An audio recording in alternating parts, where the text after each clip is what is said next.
Hey everyone, it's Crapgamer here with Crapgamer Reviews, and I wanted to do sort of a live video since I had a little bit of time on my hands, home a little bit early, and I was like, hey, why not cover some of this stuff before, it gets too late and things like that. And there was a lot of things I wanted to talk about, and I know Xbox Nation's a couple days away or whatever, and I fully expect to have, a lot of things to talk about when it comes to Sony's thing tonight. Unfortunately, I'm not going to be home to actually do a live stream afterwards. I might do a video about it tomorrow, but I am very much looking forward to what Sony has to offer and what they're going to show and things like that.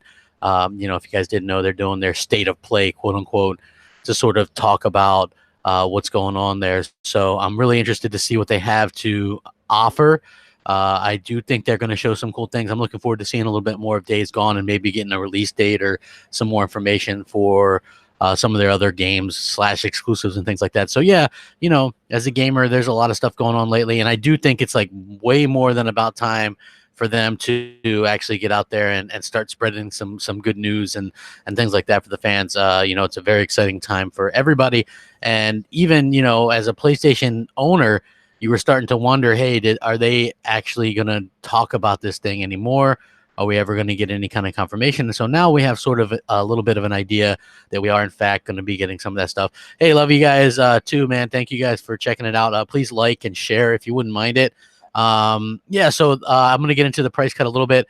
It looks like we might get like a full-time price cut soon, but Microsoft did do a price cut across, or a suggested manufacturer price cut for multiple retailers. So what you were seeing was the Xbox One X was actually selling at a much higher rate. And then according to like the NPD leaks and things like that, it looks like the Xbox One X actually managed to sell incredibly well thanks to this, right? So people are enjoying the Xbox One X in terms of what it has to offer for the power and things like that, and that's something that I think is going to bode well for Microsoft going into whatever next generation has to offer or whatever. So I do think that Microsoft is onto something with the power narrative, and it's like sort of taken a bit of Sony's playbook right away from them. And I got to say, I do enjoy that. I think that it's something that a lot of people can really grasp onto. I know you need games to back that up, and I do feel that they're going to have it. Like I said, I'm one of those type of gamers that, I'm the first to admit, man, it's like third-party stuff is what I mostly play. But at the same time, you got to have something there to draw in people in terms of first-party and things like that. So hopefully we'll continue to see them reinvent themselves with the first-party titles and things like that. I'm pretty confident in that. For me, I wear my heart on my sleeve, so I'm easily to get kind of distracted or annoyed or pissed off by announcements that that these companies make. Particularly Microsoft, they tend to sort of enrage me at times, and I think the reason why they enrage me a little bit more with some of the things that they do is because, quite simply put, they oftentimes they're my favorite. So if they announce something and I don't like it or whatever, I'm quick to kind of jump on them, maybe even more so than Sony. And I know some people don't like it when I do that. And the thing about me is, though, like I said, I wear my heart on my sleeve, and sometimes I'll overreact one way or the other, you know what I mean? And some people will underreact, everything's good, everything's good. Well, I don't think everything's good. I certainly recognize, like, just being real with you guys, I certainly recognize the fact that the landscape is changing in gaming. What we're seeing now is, certainly a change in everything, right? Not just because of Stadia. Look, I knew that streaming was going to be a way that these companies try to attract other types of gamers. I also have a feeling that it's not going to be, they're always going to want people to play their games no matter how they play it. So what I mean by that is you're going to have some kind of box for the foreseeable future, and that's all I'm really worried about. And Microsoft and Sony both have that covered. Looks like Nintendo has that covered, right? I mean, it leaked out that they're going to have 2 new Nintendo Switch consoles to announce this year, which I find to be pretty incredible. Wow, who would have thought that we'd be seeing 2 more Switch consoles? Hey, G-Man, what's up, man? What's up, Lethal Papa? I know, man. I just, you know what? I got home early today, and I was like, hey, why not do a live stream since I can't do one tonight to cover Sony's deal? I'll talk about some of this stuff. I will talk about Sony's deal a little bit, about what I expect to see and stuff like that. But, you know, sometimes I just like doing a live stream. I was feeling under the weather the past few days. Today's the first day where I actually feel a little bit more myself. You guys, I know some of you guys, I don't really get into the personal stuff, but, you know, everybody has bad days. I'm feeling much, much better now, and things are going pretty good. So I felt like, hey, why not go ahead and do a live stream and kind of chat with the people. So if you guys didn't know, the PlayStation stuff that's happening as well. But to get back to the Microsoft stuff, there is a rumor going around that they are going to cut the prices of their Xbox consoles at E3 permanently. But right now we have this like pre-cut where they're going on sale all over the place. So if you like look at most places right now, you can pick up an Xbox One X extremely cheap. And a lot of people ask me, they're like, hey, crap, should we get an Xbox One X right now, or would you wait? And my thought is this, right? Because every time I play my Xbox One X on my 4K TV, I'm like, oh, man, this thing looks great, right? It looks amazing. I think this is an amazing piece of hardware.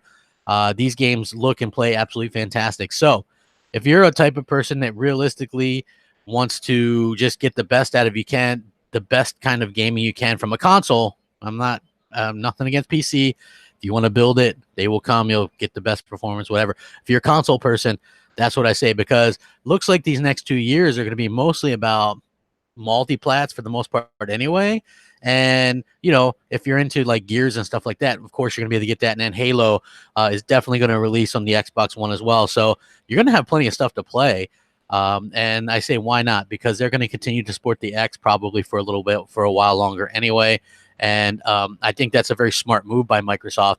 I'm very interested to see how they position themselves, because with so many things changing, you got to kind of adapt. And I kind of do a lot of that. If you guys remember, a lot of people go, hey, well, it's a flip-flop type thing you do, crap. And I'm like, well, is it flip-flop, or I'm just a human that's kind of adapting a little bit slower than some of the other people when it comes to technology? And what I mean by that is, remember a couple years ago when it was rumored that we get mid-gen refreshes, I was very much against that. And now when I look at it, I'm like, hey, you know what? It didn't end up being so bad. It actually worked out well, especially if you're an Xbox fan, because not only did it stop the whole 720p narrative, but we get to play games at a better performance and graphical output than we ever have in the history of gaming, console gaming. And I think that that's incredible. Now, the thing is you don't have to upgrade. Like, there's people out there with still their launch Xbox Ones, and they're just fine. There's people with an S out there, and they're fine, happy gaming. For me, it's all about the X. I just think that it's once you play that, it's definitely hard to go back to the other stuff.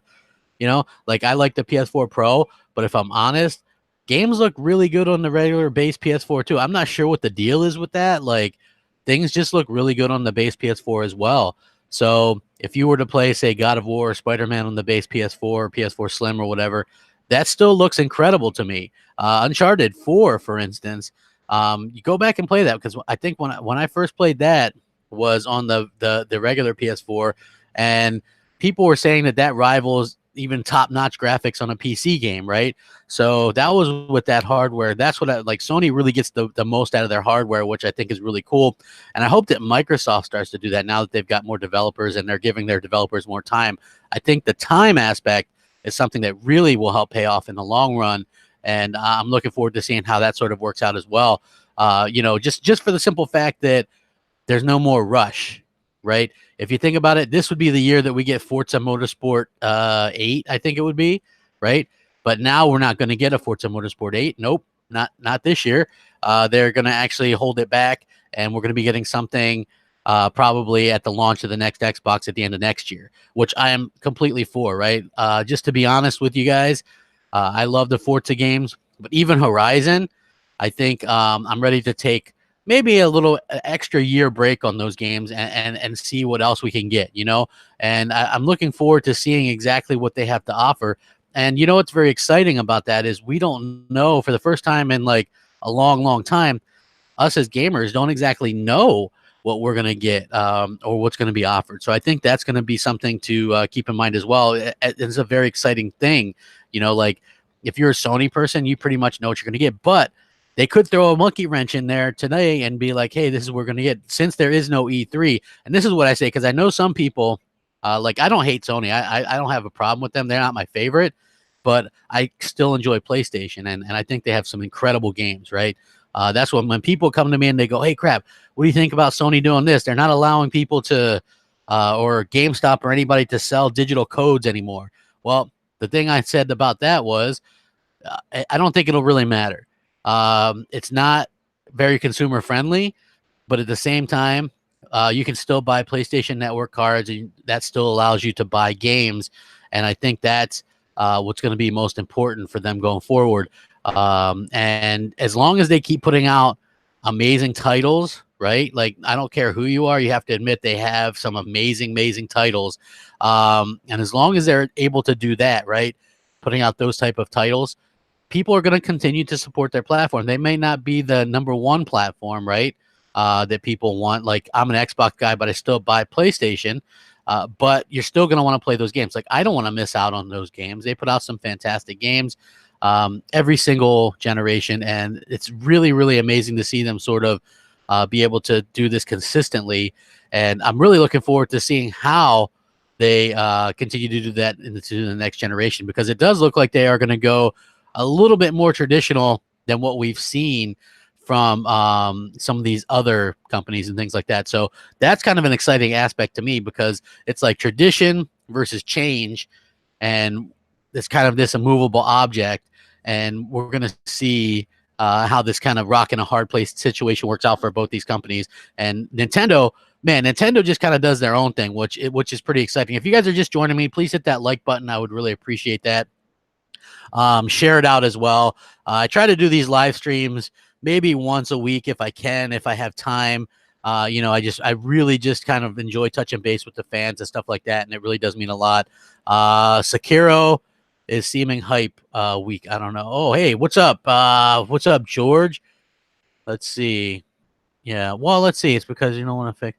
It's because they don't want to fix their shit crap. Yeah, I don't know, man. It's one of those things, dude. It's crazy to see how this stuff kind of comes up. You know what I mean? Like, I hear stuff, but I also am obviously, I give a lot of opinions, and I love giving my opinions. Like some people hate it, but for me personally, I just love to be out there and put my opinion out there. Like I said, I wear my heart on my sleeve. A lot of people don't like it. Some people do. So I've managed to do okay for myself and have a little bit of a following on here, which I'm very proud of. And I continue to kind of do my own thing. I stay in my own lane. I kind of avoid any of the nonsense that a lot of people get kind of caught in when they start doing YouTube and things like that, especially as a smaller YouTuber. It's one of those things where it's harder and harder to sort of, find your place in this whole situation. I will say it's kind of cool and flattering that so many YouTubers now sort of emulate what I did originally when I was finding success early on with some of the more shocking aspects and things like that. So, really got to see how that kind of pans out in the future. I'm really excited to see, a lot more YouTubers. And I think we're going to see more Xbox related YouTubers as we get into this next E3. And the reason why is because Xbox isn't going to be that hated thing anymore, I don't think. I think we're really kind of getting past that. You're going to have some Discord for Xbox always, but I think it's going to be harder and harder to hate on that company and the Xbox itself, simply because they're doing so much consumer friendly stuff. And that can never be taken for granted. I think that's something that we have to keep in mind, is that Microsoft continues to kind of evolve. And even though I might not always be 100% on board with the things they're offering, as long as they continue to offer me my box to play my games, I guess I'll be happy. Because when you think about it, man, like, PC gamers don't have a specific box that they buy. They build it all and they play their games on it and they're happy. I think console gamers, if you're an Xbox fan, you maybe have to take that approach to it from now on. And when you sit back and kind of look at it that way, and you just go, oh, well, they're going to continue to offer my box and I'll be able to play, and they're going to do games. They're going to actually make games for it too. So you're still getting your games. You know, there are maybe some minor things to worry about, but for me personally, I just want to be able to play great games and kind of have a good time with my friends and play on Xbox Live. And none of that stuff changes.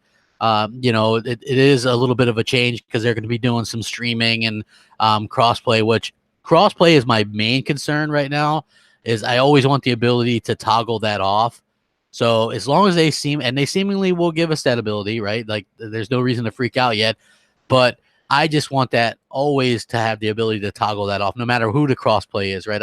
It could be against PS4 or PC or Switch or whatever. And I just would always prefer to have that ability to toggle that off. And that's just because I really kind of just like to play a little bit more of a fair matchup when I play multiplayer games. And I know a lot of people do that a lot, right?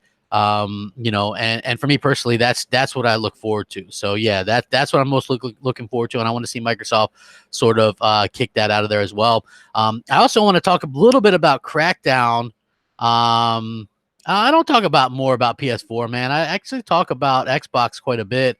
I talk about PlayStation. I don't really talk about Nintendo stuff as much, although this new Switch stuff does sound kind of interesting with like a mini one and then a more powerful one. Maybe the more powerful one is the one that's going to get to be able to do Game Pass or some more Xbox games or something like that. So I'm going to be paying attention to that. But Wall Street Journal kind of reported that there's going to be 2 new models.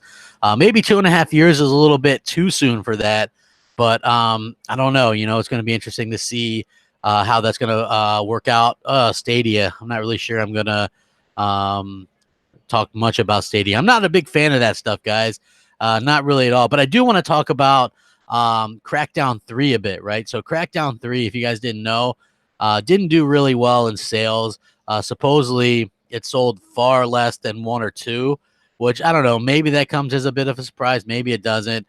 For me personally, that doesn't come as a surprise. I do know that it did well, supposedly, in Game Pass. So I guess there's that. And there is talks that there might be another one. Sort of, I don't know exactly how far that talk along is or whatever. But I would assume that if they are going to do another one, they probably, you might see them buy out the developer that made the last one. You know, because it makes sense. You want to use the same developer. I don't think they did a bad job. I just think that they had a lot on them, and it was a very public sort of development process with multiple delays, and that's always going to be a bit of a problem. See, people look at these delays and things like that, and then they just think that the game's bad or something, right? And the game isn't great.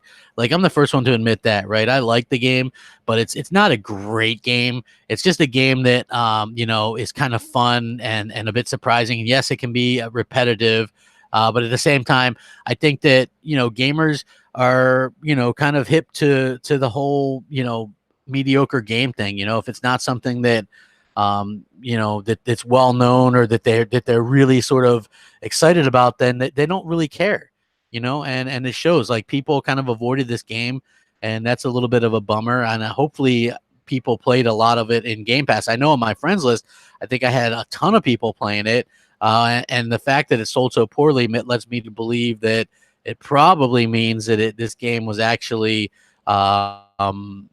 you know, doing extremely well in Game Pass. But I'm not really sure how that's going to work out long term for Microsoft. I'm sure that they don't care how people use it, and that's why they didn't advertise it. Let's be real, right? So a lot of us were like, "Hey, how come Microsoft hasn't advertised Crackdown 3 at all this entire time?" You know what I mean? So it's a very exciting time to sort of see this happen and to see you know, gamers come out and support the game. Like, I haven't seen many people that have played the game that don't like the game, you know? So we need to see, you know, people sort of maybe respond in a positive way. Like, what didn't you like about the game? What would you like to see changed about the game?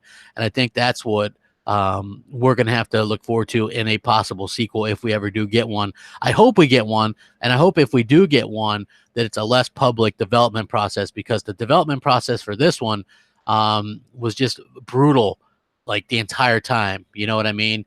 And I think Microsoft and the game and the franchise deserve a little bit better than that. You know, games get delayed and they can still come out and be solid games. this game was much better than what the ratings indicated. Although not a fantastic game, I think that it does have some groundwork there to really be something fantastic in the future, and hopefully we do get to continue to see that. Gadang says, Sully, I beat Crackdown 3. It's not a great game. It's a good game. What's up, man? Hey, we got Lethal Papa here. We got a lot of people here. Thank you guys for coming out. Please like, share, subscribe. Next Doc, what's up, dude? What's up, everybody? Now True says Sekiro is top 5 best of all time. I'm seeing a lot of people talk about this Sekiro game. What do you guys think? Is it very, very difficult? Is it worth even trying to mooch? Because I hate mooching a game that I'm not going to be able to play. And, you know, for me personally, that's probably why I haven't asked to even mooch this, because everybody I've seen play it, they're like, it's amazing. But is it Dark Souls hard? Is it like extremely difficult? Because that's, you know, not that I don't mind a you know, difficult game, you know, that's what, does it have settings? Yeah, I kind of, you know, like I like the idea of a hack and slash samurai game, right? That's why I was like, hey, that looks really good. The problem is just how my life is lately, man. I don't have time for extremely difficult games right now. You know, I'm playing. I started up the Division 2, which looks pretty damn amazing, I gotta say. Yeah, G man, I think you're right. I probably won't be that interested in it. But at the same time, I'm glad that it's doing well, and I'm glad people are enjoying it, because I feel like that's something that, you know, that's a genre maybe that hasn't really been explored that much this generation. And it's something that they can continue to sort of explore and test out and get sort of a hold on and things like that. So that is very exciting to see. Like, they took sort of a risk here.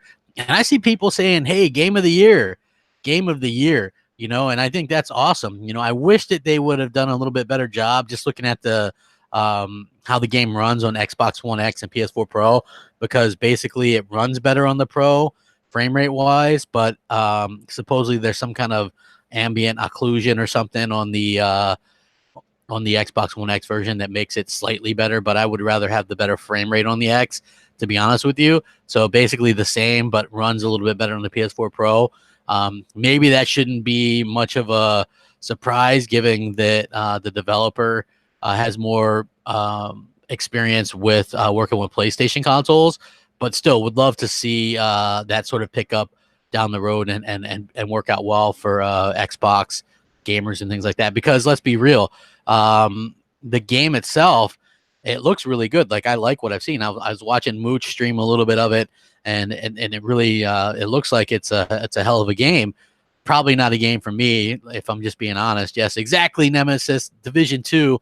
I'm really liking that game. If you guys are joining me late or just now, we're just talking about a few things, covering some cool stuff. If you guys wouldn't mind sharing this out. As you guys know, Twitter doesn't share out, or YouTube doesn't share this stuff out on YouTube anymore by itself.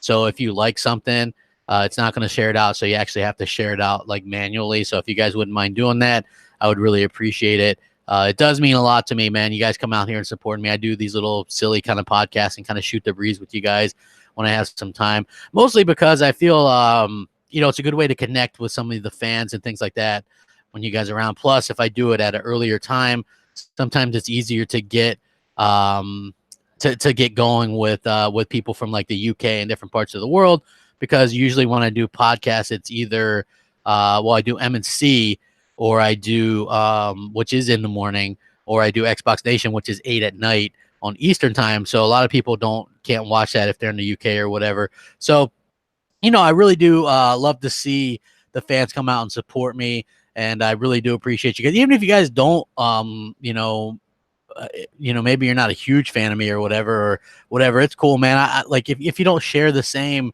views as me, I'm even cool with that, you know, as long as you keep it respectful, man. We can talk and have a good debate. You know, one of the reasons I get, like, a lot of people ask me, hey, Crap, how come you don't really debate anybody? And I'm like, well, you know what? It's hard to really say anymore. You know what I mean? Is there a respectful PlayStation guy? And what would there be debate about, right? The more and more I thought about it, the more and more it comes down to PlayStation has beaten Xbox in almost every category this generation, maybe with the exception of like Xbox Live and some of the consumer friendly services like Game Pass and things like that. So we have that to kind of talk about, but I would just end up agreeing with the PlayStation person the whole time. So, for me, I always felt that was kind of pointless, but I don't mind talking our opinions. Like, that's cool. Hard to do that in the debate style because it's just opinions, but I do love talking about the differences and things like that as gamers. And, it's very cool to sort of just get other people's opinions. That's what the podcasts are all about and stuff. Like, I really enjoyed having people like, Salty and Shady and doing the podcast with them, because you know what, they're not always going to agree with me, they're not always going to agree with you, so we get to really sort of have a situation where people can really just sit back and kind of have their own opinions, and nobody's really busting their balls too bad over it or anything like that. So I think that's what gets me most excited about that kind of stuff, and it is a very exciting time to be sort of an Xbox person. So, I'm very excited about that. Let me see what else we got. Yeah, I appreciate it, Next Doc. You know what? The thing about these solo streams is when I do like you guys know my struggle with my internet speeds, right? So basically I have a very low upload speed and my download speed isn't fantastic either. It's supposedly to be around 30 megabytes per second, but it ends up being anywhere from, especially during peak gaming hours, it's usually 4 to 8 or 9 megabytes per second. And my upload is under 2, sometimes under 1. So for me to upload a 4-minute video that's 1080p, 60 frames per second, that can take me an hour and a half to 2 hours. So it's very difficult to do that sometimes. And so I got to keep it abbreviated or short when I do my videos. And sometimes it's hard to do that when I have such a strong opinion on so many different things. So that's why I like doing these live streams sometimes just by myself, just, kind of giving my 2 cents on what's going on with some of these different things. And, you guys seem to react pretty positively about it. And I think that's what makes it fun. That's what makes YouTube fun for me, is sort of the interactions and things like that. I don't have time for a lot of the nonsense anymore or any of that stuff, but I love the idea that we get to kind of interact and have all this fun, and that we're able to sort of touch base the way we are, because that's, I think, the important thing about being able to do these podcasts. And just going forward, I continually hope that you guys will continue to support and that kind of stuff. I know there's going to be a ton of other and probably better YouTubers than me, and that's fine. But just show me some love, because I was one of the original ones out there with the Xbox flag, waving it. And even though I can be critical of them, that's my favorite platform and the platform that I tend to go to bat for, and spend the most time on. So I do appreciate that as well. For me personally, shifting focus a little bit to today's PlayStation Days of PlayStation or whatever it is thing, I am very excited for that, right? I'm super excited to see what they're able to come out with this late in the generation. And to their credit, right, they've managed to actually pull off something that I didn't think they'd be able to do, because as the generation goes on, the best time to introduce a new IP for a game console or game company, if you're Sony or Nintendo or something like that, you would hold on, let's see. The Finest says, "Crap, did you hear about Sony release 2 consoles like Microsoft?" Hey, I haven't seen that, man. If you got a link, send it to me on Twitter, man. I would appreciate that. And the rest of you guys, please like, share, subscribe. I'd like to get over 100 likes. If you guys could do that, I would really appreciate that. Yeah. So anyway, basically, what we're kind of looking forward to is this Nintendo or this Sony Days of Play, and it looks like they're going the same route that that Nintendo does with their directs. And I think this is a very smart thing for them to do. Simply put, they can really control the narrative. They can keep it very kind of close and concise, and they can just kind of put out there what needs to be out there. And I'm hoping it's not as bloated or as campy as the inside Xboxes have been. Just keep it gaming, announce some stuff. Like if they come out there and they go, "Hey, we got a price cut for the PlayStation 4. Here's some new Days Gone stuff. Look, this looks great," and I think basically it's probably going to be more of a Days Gone advertisement than anything, which I'm fine with. But also show off some PlayStation VR stuff, because there have been some new PlayStation VR games, and there are some new ones that are going to come out. I know that's not everybody's thing, but you got to have some way to advertise your stuff, or else people don't know about it. So I think that would be a smart thing for them to do as well. Not only is that a smart thing for them to do, but you can also show off some of the smaller titles. And if you have any larger titles left, which there is a rumor, per Colin Moriarty, you guys know him, used to be on Kind of Funny Games and IGN. He said specifically that, you know, they have a big AAA game from a second party that's unannounced so far. So I think that would be a hell of a thing for them to actually announce this late in the generation, because it's very unexpected. And I think that's what makes it very interesting prospect, is that, you know, here we are so late, and they're able to come out with so many new IP. So if they do indeed come out with all the games they've announced so far that are new, like Days Gone is a new IP coming out at the end of the generation. You also have the differences with what is that game? Ghost of Tsushima. Like, that's a brand new IP. Death Stranding is a brand new IP. And if they have another one from a second party, wow, that's a lot of new IP to end the generation on. And I think that's really something that people should kind of keep their head and keep their mind and around. You know, that's going to be something that's going to be pretty incredible to see from any company. And I would love to see Microsoft give us at least one new IP by the end of the generation. Or I'm not sure if they're going to be doing traditional generations anymore, but I still would absolutely love to see that situation, you know, come about. You know, I'm very excited about that. So for me personally, I just think that that's really cool, and I would love to see any kind of new gaming content. I'm not going to hate on it. If it's good, I'm going to say, hey, it was really good, and that was much better. And if it's better than Inside Xbox, I'm going to say, hey, that's better than Inside Xbox. But if it sucks, man, I'll say it sucks. You know, I have no problem saying it sucks, and I'm hoping that it's good, because Sony hasn't said much of anything for the last almost year. The last time they did any kind of showing was E3, and it was like the 4 games that they had. Pretty much they shown everything already the previous year at some point, and then they re-showed it again. So I'm hoping that they do have some cool stuff to talk about. I'm not expecting really megatons, but it wouldn't surprise me if they came out with a new game or a new game announcement that we didn't know about, because there are stuff in development, and it wouldn't make sense for them to totally be done with the PS4 just yet, even though they do have a few more games left in development.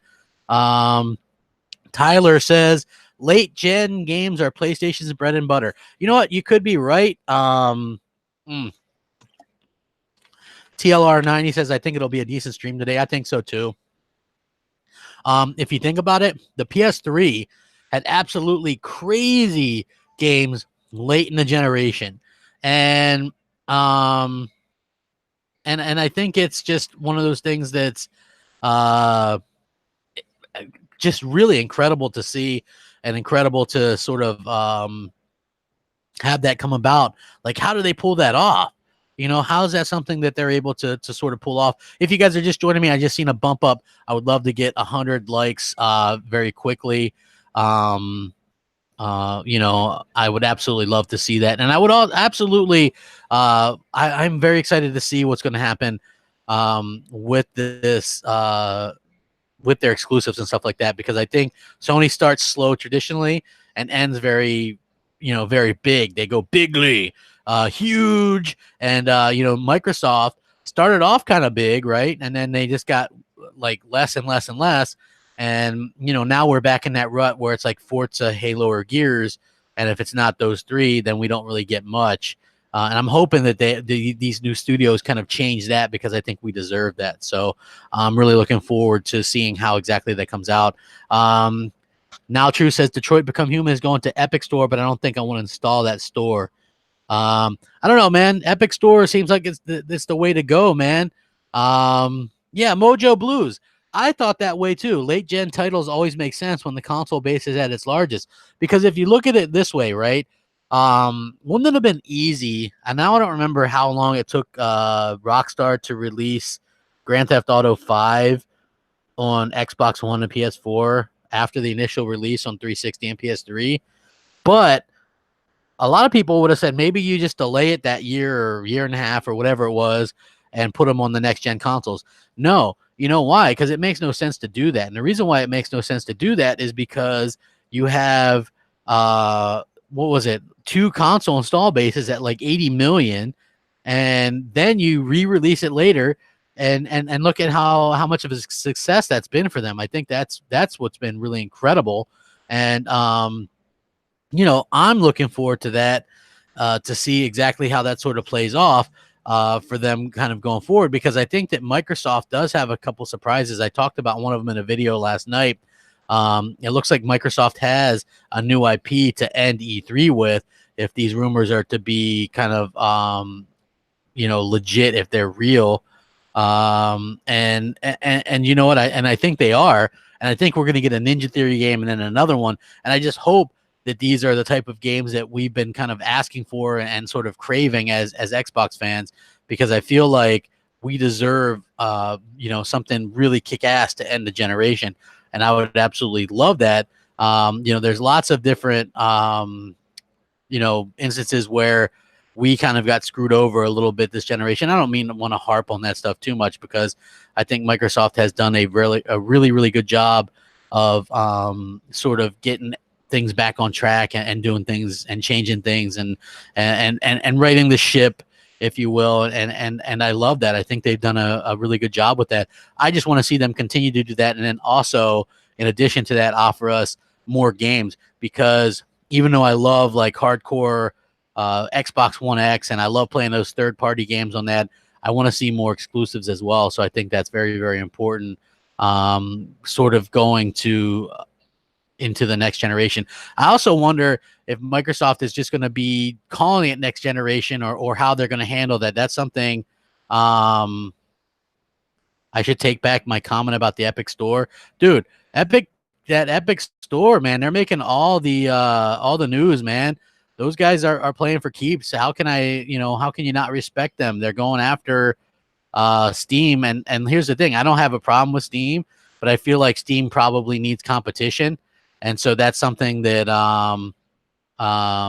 that's something that they should absolutely go after. TLR9 says, I think Xbox will kill it at E3. At least I hope so. I need to see games. Yeah. TLR9, I agree. Like, I know they're going to do some cloud related stuff, and they have to for whatever reason. But I also feel like they need, and they got to focus. They're going to announce new consoles, which I think is cool. But it all comes down to the content. Because it is a little bit embarrassing if you're Microsoft, where you announce 2 consoles in, what was it, 2016 or 2016, right? So you announced the S and the X, right, in 2016, and here we are in 2019, and they're probably going to announce multiple new consoles, and we've had 0 new IP announced in that amount of time, and no real new exclusive games announced in that amount of time. So I do hope that they announce some games to go with it, because otherwise it's kind of pointless. You know, hey, here's some new hardware, but guess what? You don't get you don't get any content. I don't know what even Microsoft games or exclusives or whatever we call them. You know, so hopefully we do continue to see you know, those games continue to come out, and more games, because they own enough studios for now anyway. You know, there are rumors that they're going to pick up even more, and it's going to be very interesting to see how that sort of plays out, especially now, you know, we got this Stadia stuff. I'm not really sure if Stadia is going to be a thing that's going to impact Xbox or PlayStation or Nintendo. To be honest with you guys, it's a lot of people ask me that. They're like, do you really see this impacting any of those? And I'm like, not really. Reason being is, if you look at the data centers, it's just not a lot of coverage right now, and I just don't feel like I don't really feel like that's really them trying to attract PlayStation or Xbox gamers in a big way. C-Script says, Epic Store is making news with exclusives they buy, not because they offer a better service or better features. Epic Store is a no. But, dude, here's the thing. That's how you make waves, man. When you're new to the industry, you got to come in there and do something. Like, for the longest time, and now we see Steam. Like, I'm not even a PC guy, but I see the articles. So Epic Store comes in, does all this stuff. People start using it. Like they've already got more users than the Windows Store for whatever reason, and so it's obviously starting to be a success. And and then you see Steam go, okay, well now we're improving this, and this. Well, that's not a coincidence. Steam just now has competition, and so has to improve stuff. That's why I think competition is super important, and why I was always kind of arguing that it's very important to always have Microsoft and Sony and Nintendo sort of going back and forth as competitors in a way, simply put, because obviously the competition is something that is definitely needed. And I feel like it's the same way with Epic and Steam and Windows, right? You've got to have legit competitors. Now, I don't know how much of a competitor Windows 10 is in that, because obviously Windows 10 has a lot of issues, like the Windows Store and stuff like that. So it's a interesting kind of thing when you look at it like that. Obviously, Steam was able to become this monopoly or whatever, and we need to see how that can be kind of clipped a bit. Like we don't need a monopoly in gaming. Like, look, there's only one baseball game, MLB The Show. Like, that's what I'm talking about. There really needs to be another game to compete with that. There needs to be a game to compete with Madden. Sony needs Microsoft. Microsoft needs Sony. They got to compete. That pays out for us as gamers. We're the ones that that get the payout from that. Basically, what I mean is, thanks to them offering a deal over there at Sony, Microsoft will have to go and do the same thing, right? See, so it pays off for us. That's what I'm talking about when I say, hey, we need to be able to, do something where it's competitive. That's what I'm talking about. So that's what you guys should keep in mind.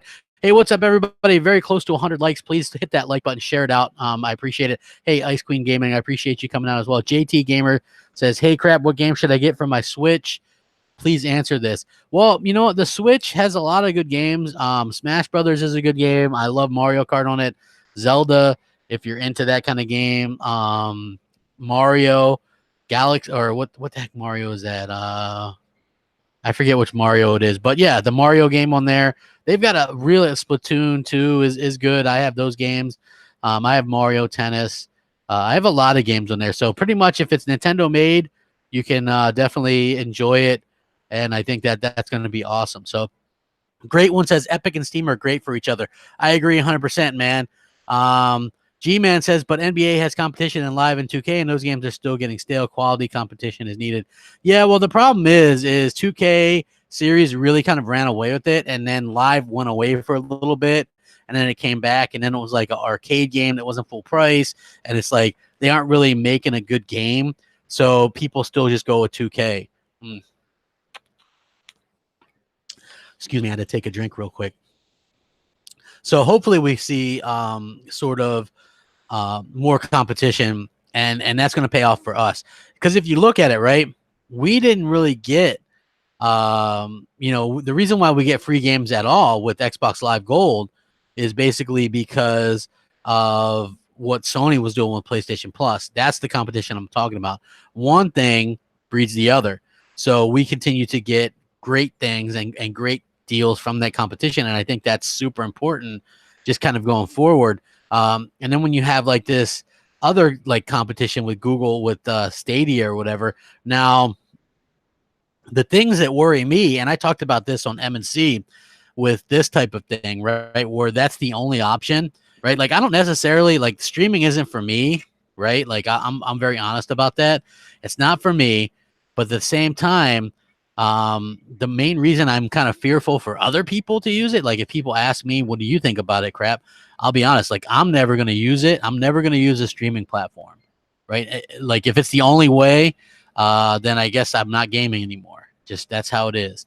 But basically, I worry that once the company decides to leave or stop doing that anymore, then you're not going to be able to access your content anymore. And that, to me, is a big no-no. Also, even though it's kind of murky with digital or whatever, basically if you do own the digital game, you can set your console to offline, and you don't need to be connected. You can play it for as long as you have a working console. If you have a physical disc or whatever, or physical piece of gaming equipment, like I can still play my NES or my Sega Genesis. I still have those, right? I can just go pop them in. I keep them clean. I take care of them.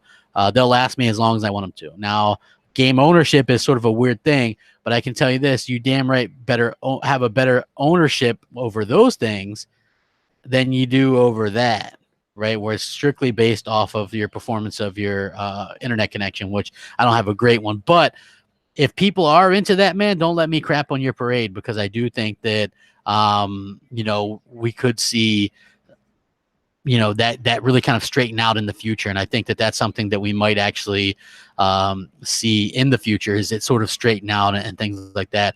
So I am looking forward to seeing how sort of these latency tests and all this kind of stuff ends up sort of being.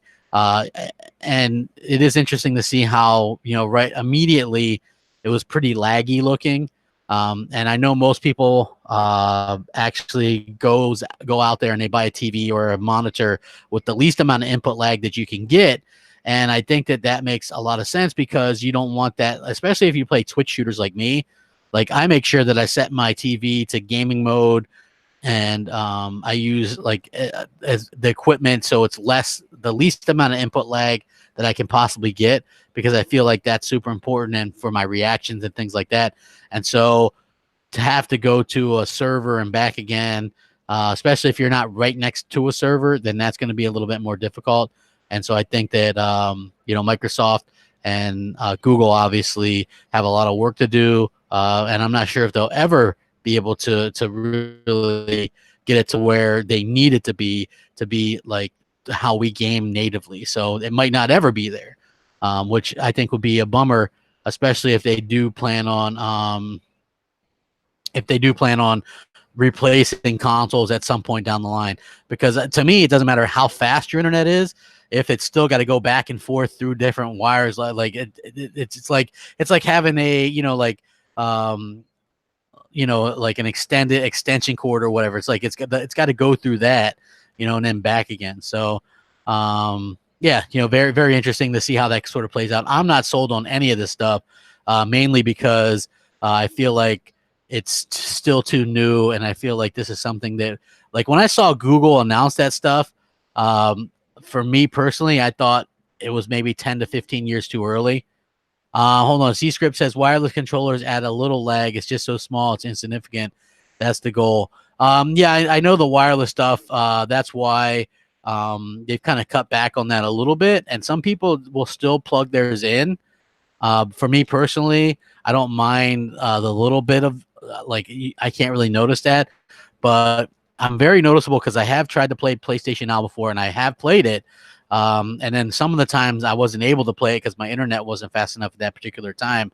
And there's a noticeable delay in the button you push and the reaction on screen, excuse me. So that is something that is a bit of a problem, especially for multiplayer games. Like it was sort of weird. Like you push something and then it does it, a second later.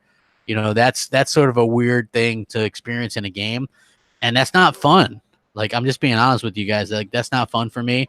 And hopefully, they can get that down even further. But I don't see how they can lower that much more. You know what I mean? So I think it's going to be interesting to see. Hey, what's up, CP Adams? I appreciate it. Consoles I think aren't going anywhere soon. Lethal Papa, I think that obviously Google actually surprised me that they didn't come out with the console first as well, right? So you want to win gamers over, you come out with a console, and then in a generation and a half or two, then you can offer like the streaming thing or whatever. But to me, the way they did it was disappointing because I really wanted them to see them come out with a competition for Xbox and Sony and push Microsoft and push Sony to do even better, because I feel like that's something that you know, something that's going to be important to sort of get out there. So yeah, just going back to the state of play thing though, because I do see some people kind of talking about it. They're supposedly might be talking about Medieval remake, release date, something along those lines. Days Gone. We might get you know, that new IP as well, or that new game. So yeah, I am looking forward to that. I keep seeing these people talk to me in the feeds and stuff like that on Twitter. So yeah, I'm very interested in seeing that. I do think that it's funny that Sony is going this route, and people are like, the main thing that I see when I see people talk about this state of play and stuff like that with Sony is the fact that everybody's like, please don't be like Inside Xbox. And that's one thing I can 100% agree with, because Inside Xbox has been cool a few times, right, when they've had the content, but then there's been even more times where it wasn't cool at all. It was just not good. You know, so hopefully that we get to see something along those lines, where it's a good mix between a Nintendo Direct, which I think can be a little stale sometimes, and Inside Xbox, which can be okay sometimes, but mostly it's just kind of cheesy and not there. If you guys are just joining me, man, thank you guys for checking it out. I wanted to do a little live stream just to kind of kick back and talk about a few subjects that popped up today.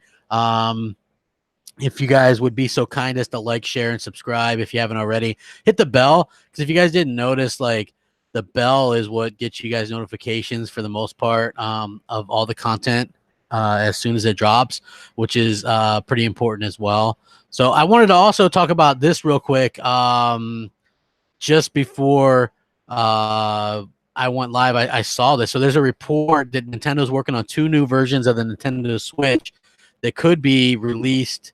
They could be released within a couple months. So isn't this odd? So Microsoft has a diskless Xbox One S supposedly going to release in a couple months, and Nintendo is working on 2 new Nintendo Switches that could be released within a couple months. And we've heard no official confirmation on any of this, no advertising for any of this. Like, when exactly do they plan on talking about this stuff? I think it's absolutely kind of ridiculous that supposedly we're getting these things and there's nothing about them anywhere.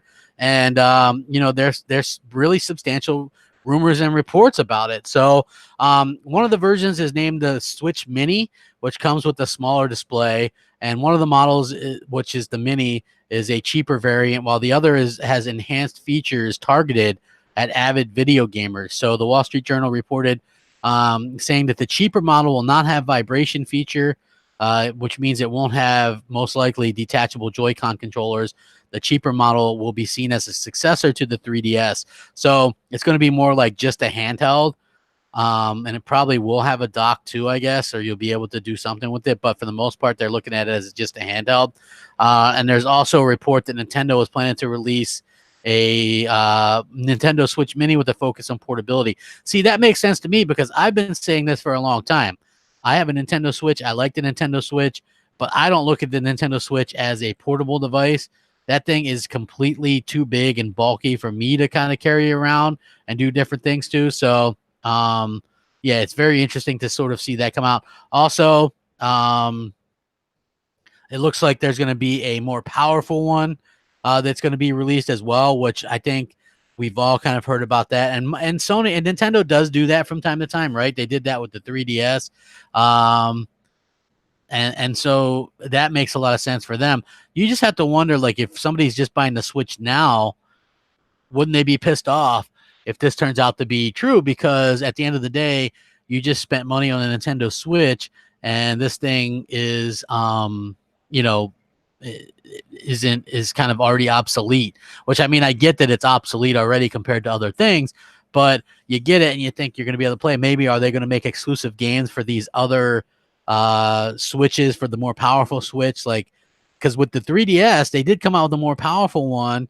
And there were certain games that could only be played on that. I think only a couple, though. So I think it's going to be interesting to see how that sort of works out. But I don't know. For me personally, I don't really care. I'm kind of happy with my Switch.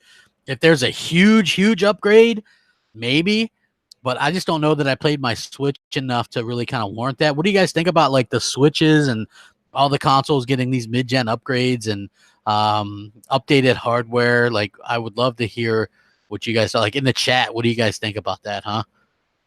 Let me know what you guys think about that, because I think it's kind of interesting, but it wouldn't. I wouldn't be totally pissed off if it turned out to be fake. Just like this Xbox One SAT edition, or the not the the the edition where it's digital only. Like, I just find that to be a very interesting choice for Microsoft, just because you come out with an S literally a year before you come out with two new the successors to the S and the X. So I do find that to be a little bit odd.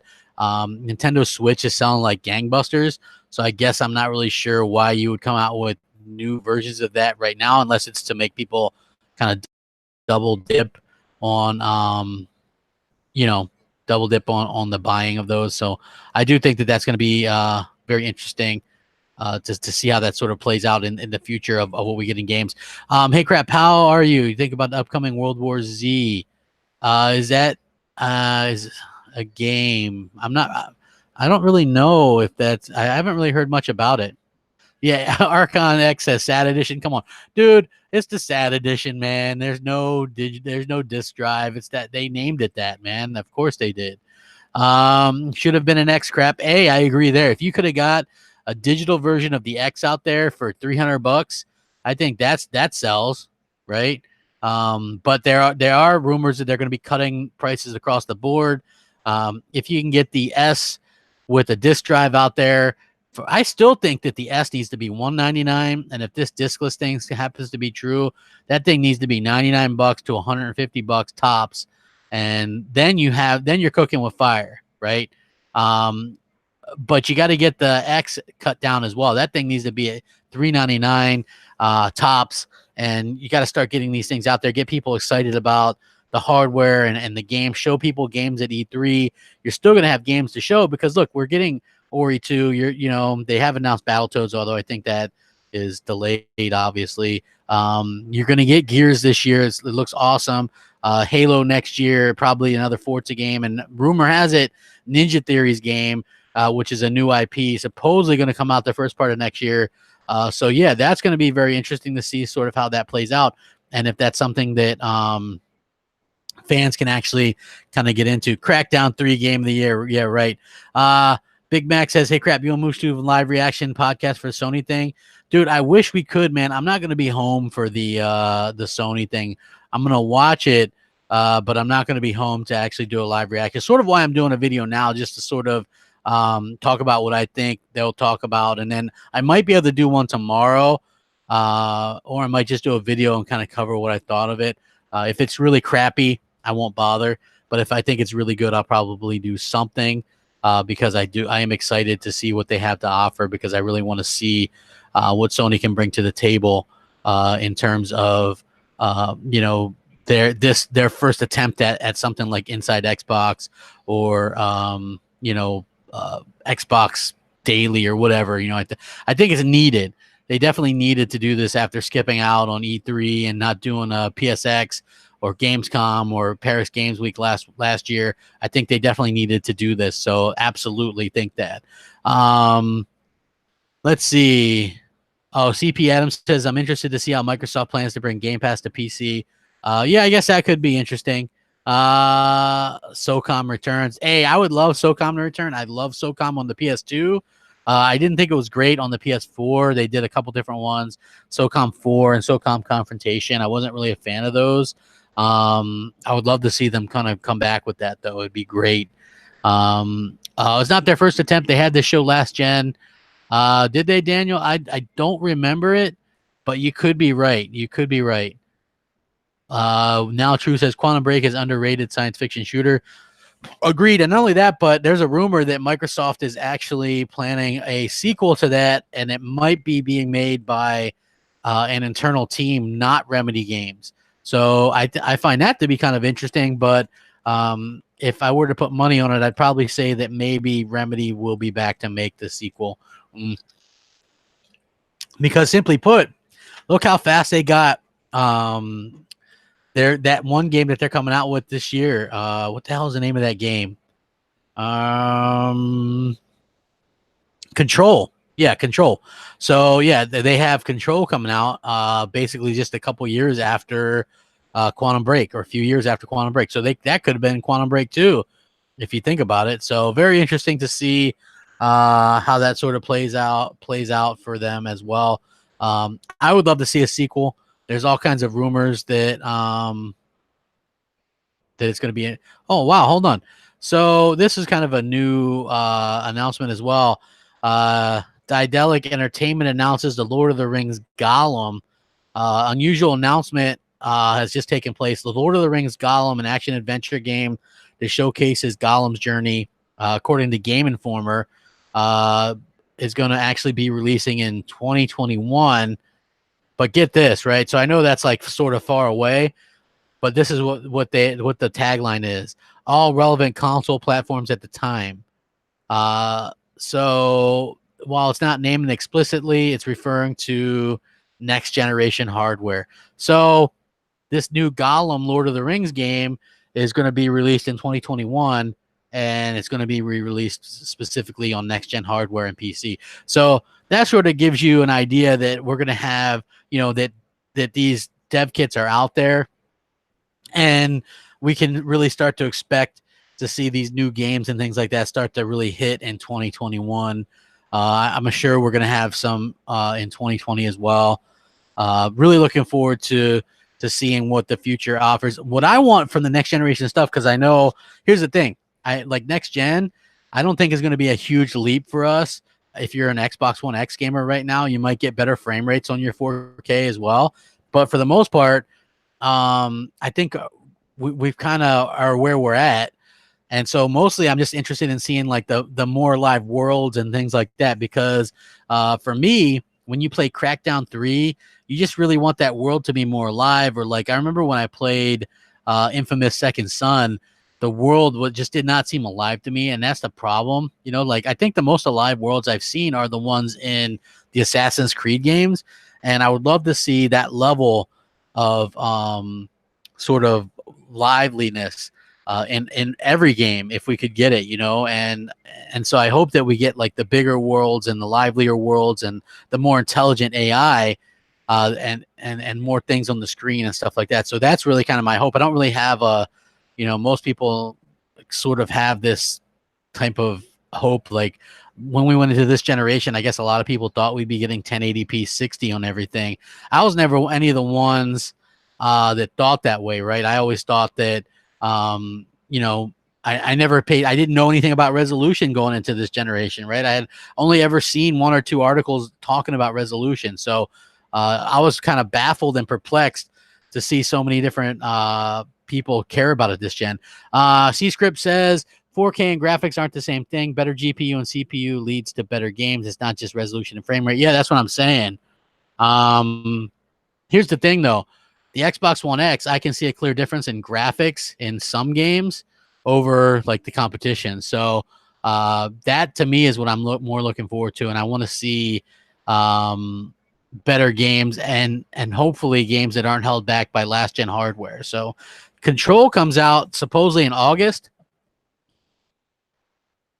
So that's interesting because that's usually a time of year in the summer when we don't get a lot of games. So hey, if you guys are just joining me, I appreciate it. Please hit that like button. Maybe we get to 150. I would really, really appreciate that. It would mean a lot to me. But yeah, this is very interesting to see that they've already announced this game, this Lord of the Rings Gollum game, and they're saying, hey, 2021 next gen titles. So that the next gen consoles will be out by then. I'm assuming they'd have been out probably almost a year by then. Man, it's hard to believe that we're already into talking about next generation. When you think about it, it still feels like to me, man, that I just went to that midnight launch for that Xbox One and picked it up and a bunch of games with it. And I was just like so incredibly happy, man, just thrilled to be able to play Rise and all these games and basically sort of get my start on YouTube as well. So It's just so amazing to think of, and kind of cool to think of at the same time. So yeah, I think that's pretty damn cool. And at the end of the day, very, very cool to see that you know, uh, that they continue to sort of evolve and things like that. I'm also kind of looking forward to seeing how the Stadia stuff causes Microsoft to react in terms of what they're going to do at E3, because Microsoft and Phil Spencer in particular has said, "Hey, we're going to be bringing it." And oh man, Dream Daddy 2. Dude, I hope not. I hope not. Now True says I tried to install Gears of War 4, but I got tired because it was 133. My net speed, it would have taken 22 hours. Welcome to my world, dude. That happens to me all the time, man. I try to install games, and it usually have to do it overnight because my installs can be crazy or whatever. So Jay Gaming says, "Crap, what would be the last straw for you to give up on Xbox if it was only a streaming platform?" Which thankfully we don't have to worry about. And the reason being is I just don't have the internet to stream.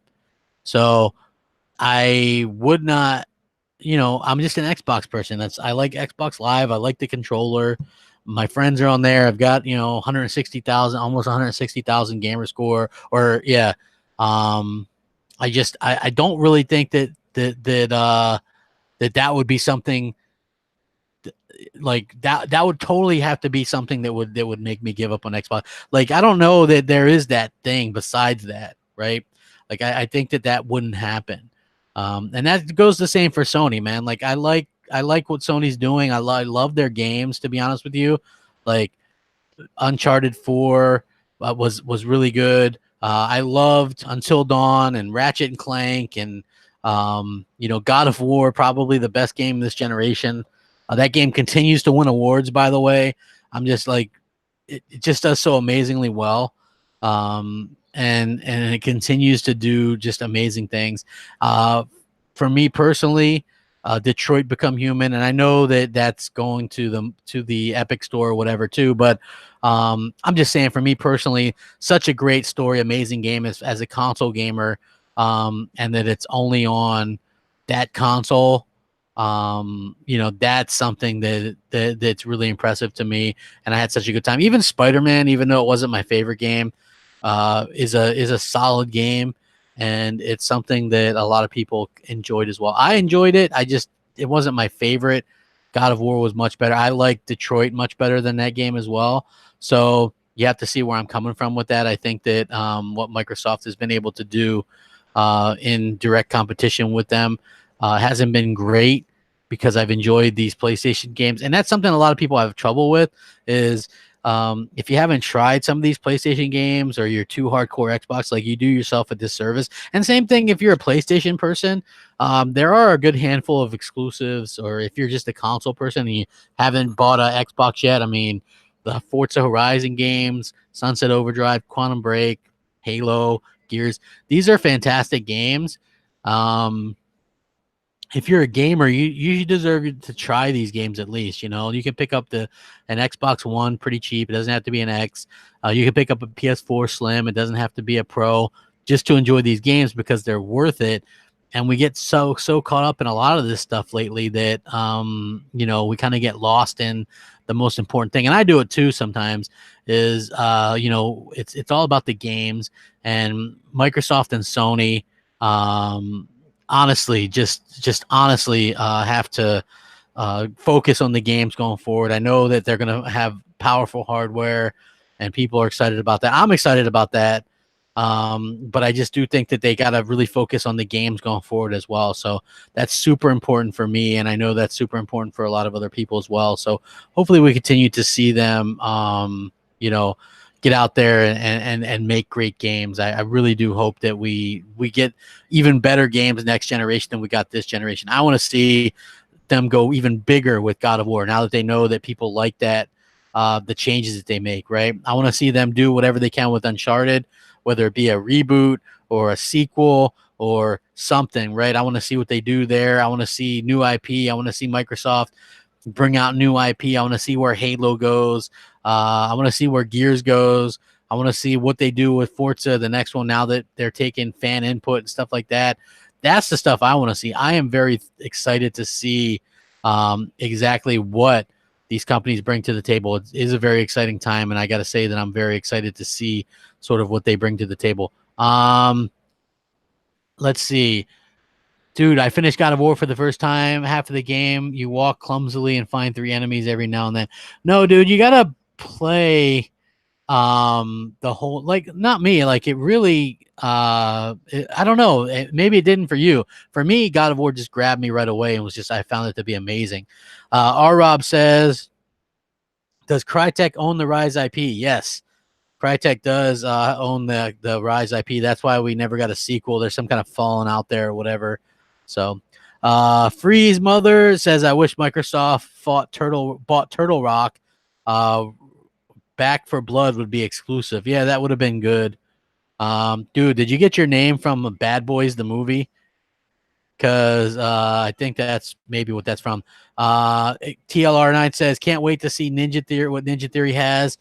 I agree 100%. That's the saving grace, I think, for this generation. If it's a new IP, something fresh that we haven't had before, it could be exactly what Xbox needs.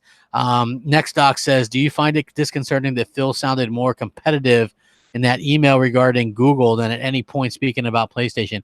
I do, but you have to wonder if he does actually do that in leaked in emails about Sony as well, right? So I think that he puts on a bit of a facade and he talks about this and that and gaming, and we're all just gamers, love, game love, all this kind of stuff, right? But I do think that he's a competitor and he wants to win and he wants to do a good job. So Spider Silva says, Days Gone, Ghost of Tsushima, The Last of Us 2, Death Stranding, PS4 is the best box. Well, PS4 certainly has the better exclusives at this point. We'll have to see how that goes in the future because Microsoft obviously has bought a lot of studios and they're not done yet. So hopefully we continue to see more and more. Fax Machine says Battletoads will be 2.5D if we ever see anything more on it, because Microsoft conveniently super quiet about it and not really talking about it. So you have to wonder exactly what's going on there. I know I kind of wonder what's going on with the game because Microsoft is very quiet about it. So I hope they didn't announce it too soon. And if they did, you have to just kind of wonder, when is Microsoft going to stop kicking themselves in the foot with this type of stuff, right? Like, why continue? Like, this could end up hurting them long run with the way they announce games. What I mean by that is they're already very gun shy to announce anything. Simply put, they don't want to announce anything too early because of the Crackdown situations, and it's holy crap. Apple has announced its own gaming streaming service called Apple Arcade. Wow, you guys, this is breaking news. This came across my feed. So Apple officially announced a game subscription service called Apple Arcade during their special event. So this is something that's still developing, but let me just ask you guys something. Apple are making an arcade. It's very, I don't really know what to think about that. Like, there's rumors that Walmart's getting involved in game streaming and stuff like that. Yeah, wow. Just very, very interesting. So my predictions for State of Play. I think we're going to see a new trailer for Days Gone. I think we're going to see so here's hold on, I'm going to go back into Days of Play here in a second. So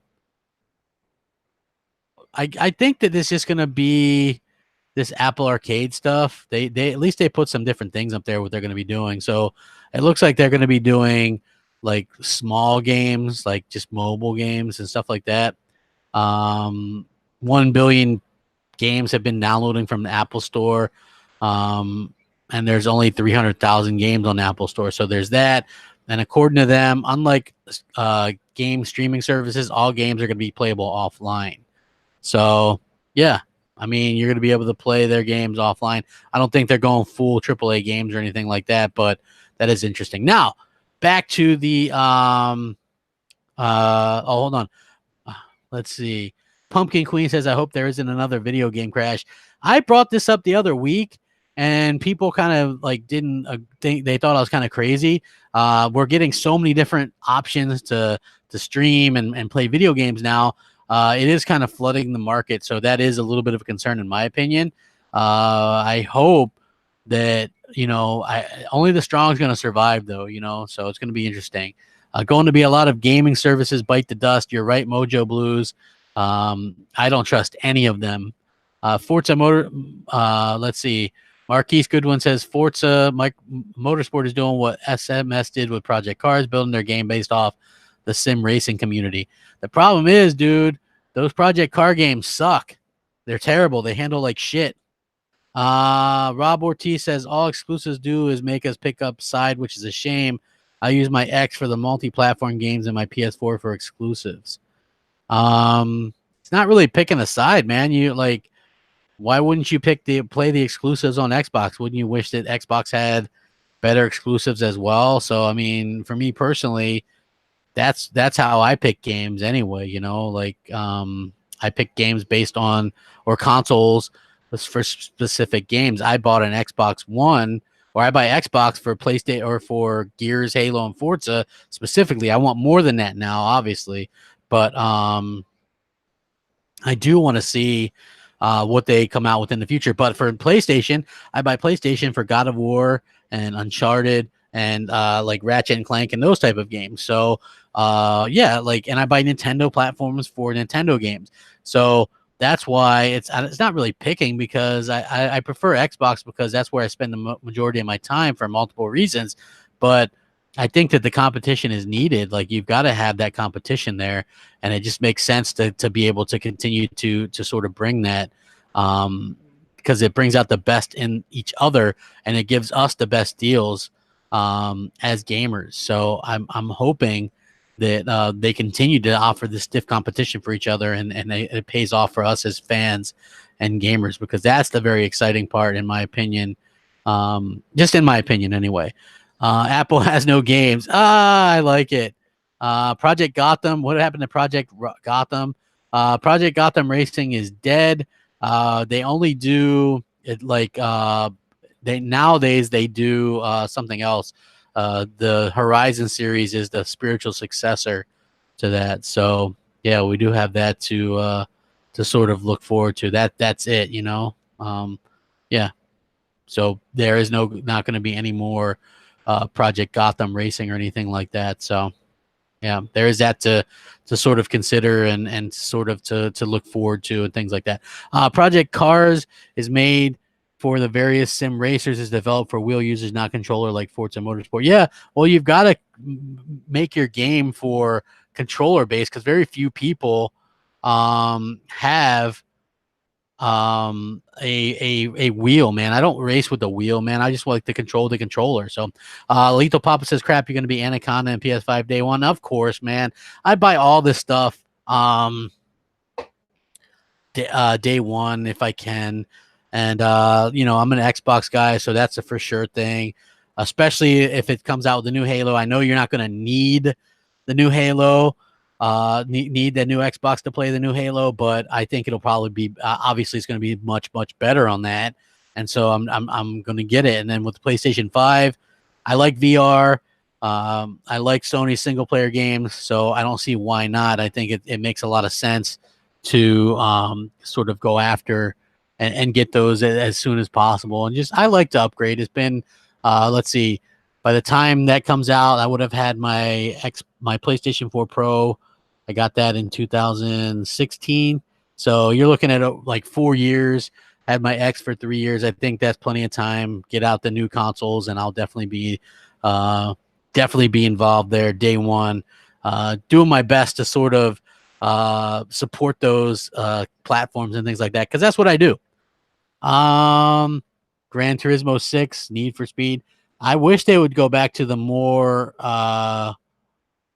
like the Gran Turismo used to be a really good series, but it's not anymore. Hey, close to 150 likes, man. Can we get 150 likes? I think that would be awesome. I appreciate you guys. TLR9 says Xbox I think Xbox, PlayStation, and Nintendo will be the last three standing. All have proven loyal fan bases. These new streaming companies think they know what gamers want, and I'm not so sure they do. Dude, I agree 100%. Who's going to go in there and trust that you're going to just have your content, and then, there's going to be in for some very upset people when they buy these games and they have no reason to play them. Mojo Blue says, I've already been putting money back for both Anaconda and PS5. Yeah, I'll probably trade in one of my exes when that comes out, because they'll probably give you $200 for it. So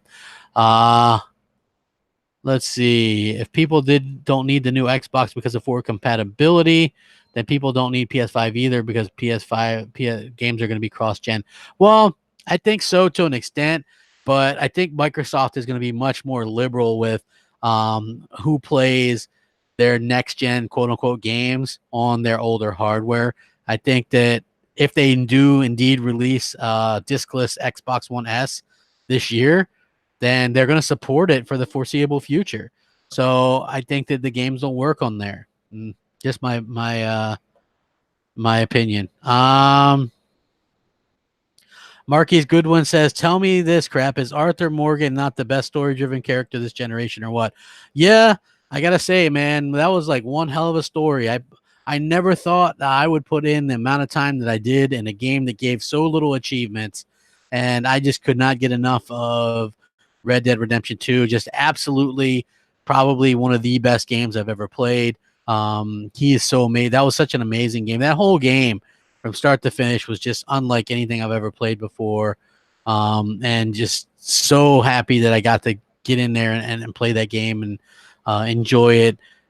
And even though it was out of my box that I'm usually kind of in when it comes to gaming, I just so happy to have played that game. I really felt like a masterpiece, So that's why I always said, Red Dead 2 and God of War 1A, 1B, both just these amazing, fantastic games. And yeah, just absolutely fantastic stuff. So absolutely. Let's see, what do we got?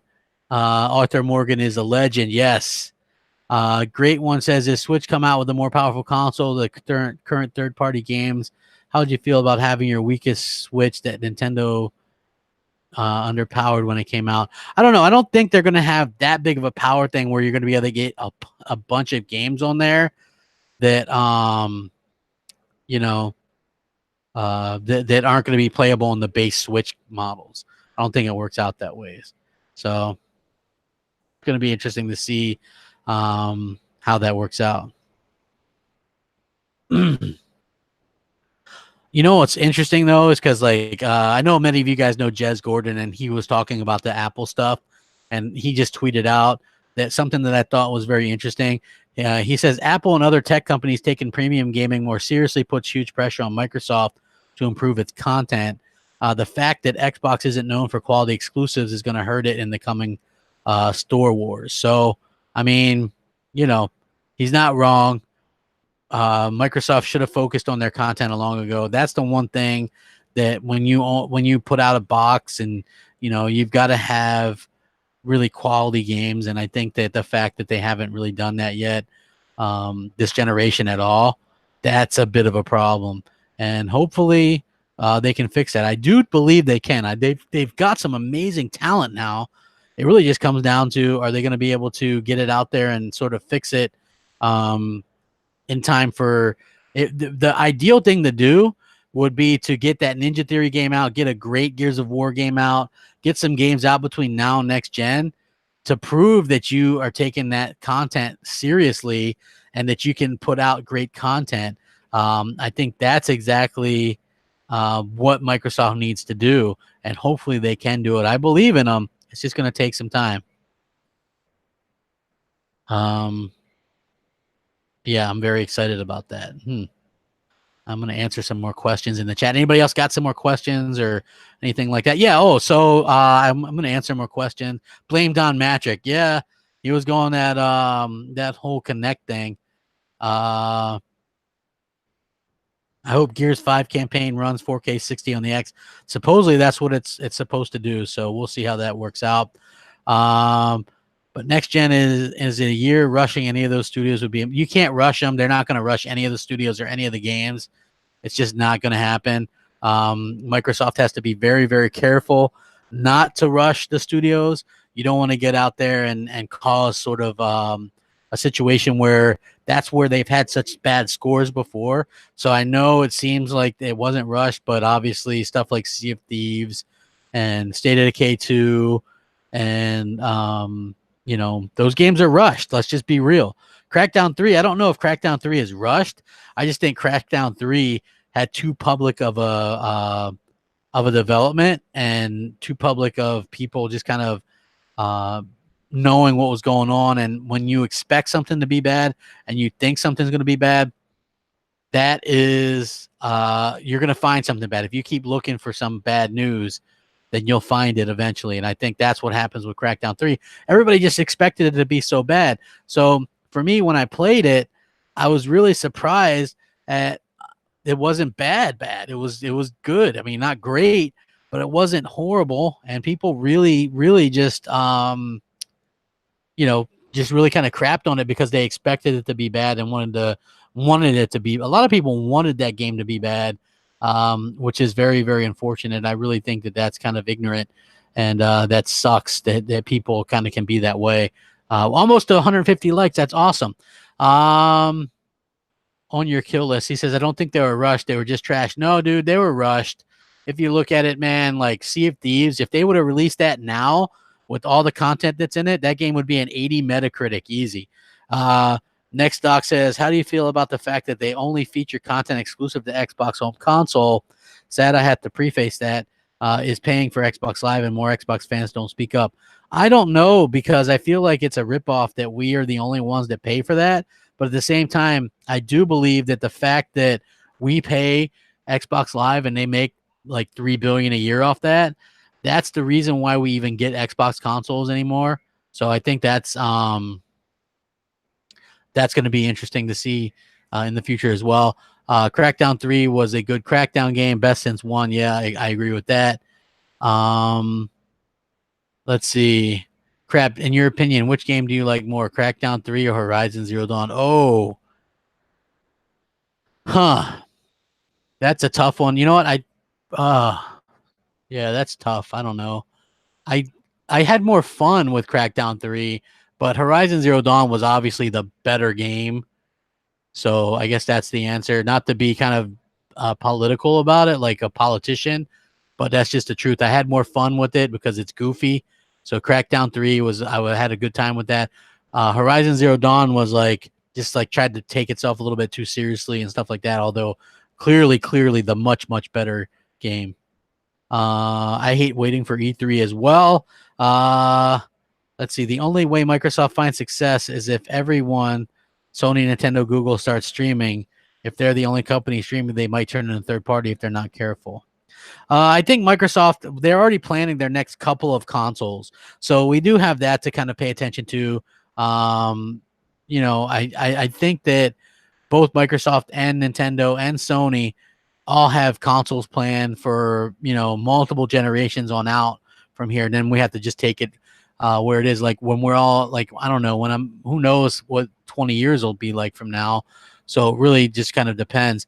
What if the guys who made Just Cause made Crackdown 4? I don't know, because I didn't find Just Cause to be that good, to be honest with you.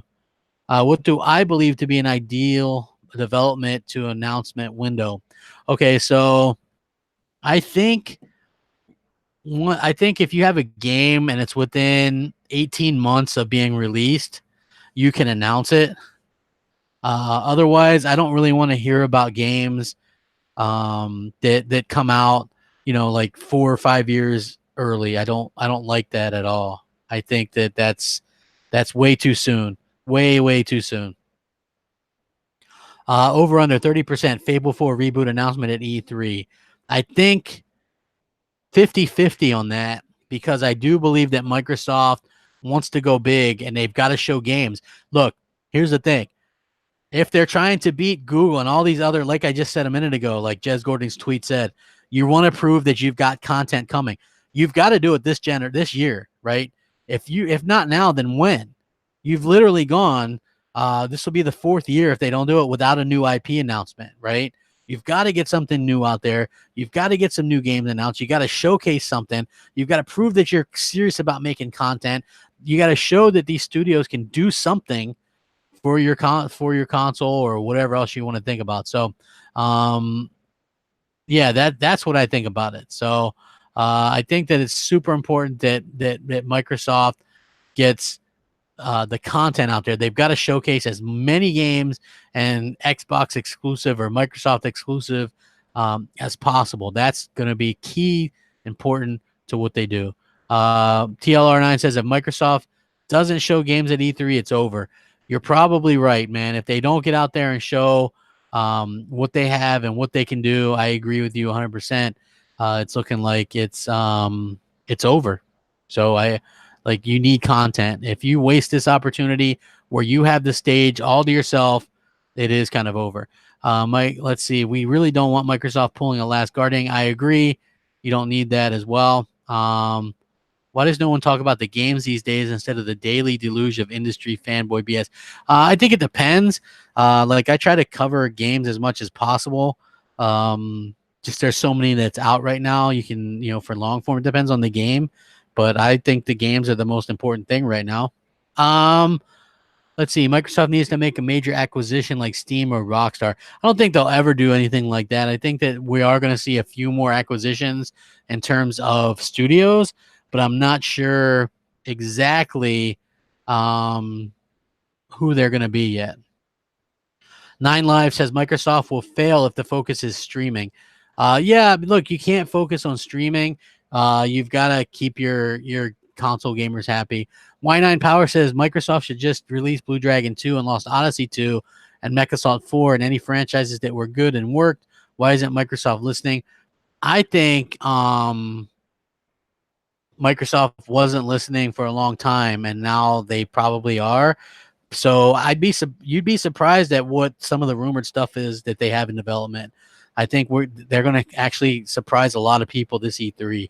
And if they don't, that's on them, but they have the floor to themselves, and they're going to, obviously be out there doing some tremendous things. And they have the chance to really accomplish something that nobody would have given them a chance to do. And I think that that's going to be incredible for them if they can pull it off. Everybody's going to be saying, hey, you're either going to get one of two things. People are going to go, wow, Microsoft killed it.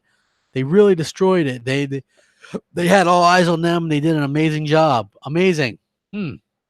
Or they're going to go, wow, Microsoft really blew it. They had a chance to gain ground on Sony, who wasn't even there, and they wasted it. So, yeah, I absolutely think that they have a chance to go out there and sort of prove themselves, and that's what I'm looking forward to.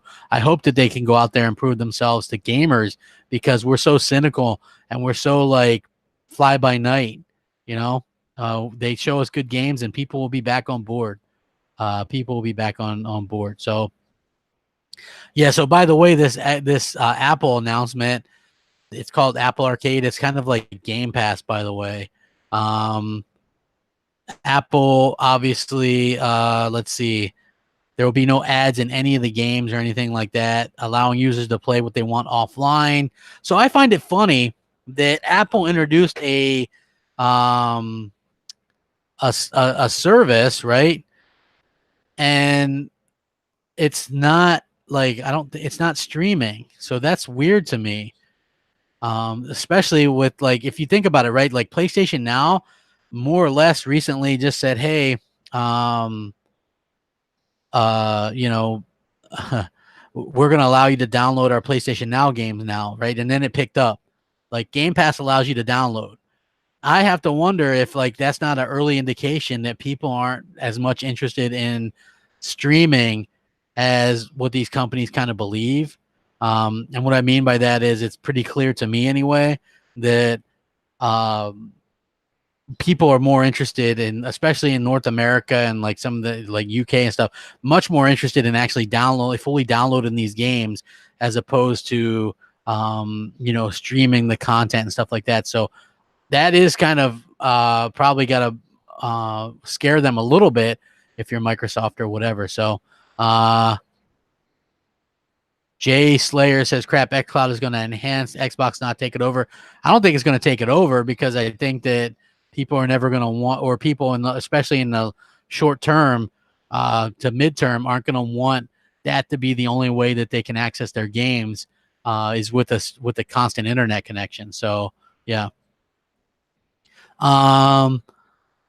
Lewis says, what matters at the end of the day is showing us the games. They said they're going big, so they better go all out and wow us with new exclusives. I hope they do well. I'll remain neutral. I hope they do well as well. They have to. They literally have to.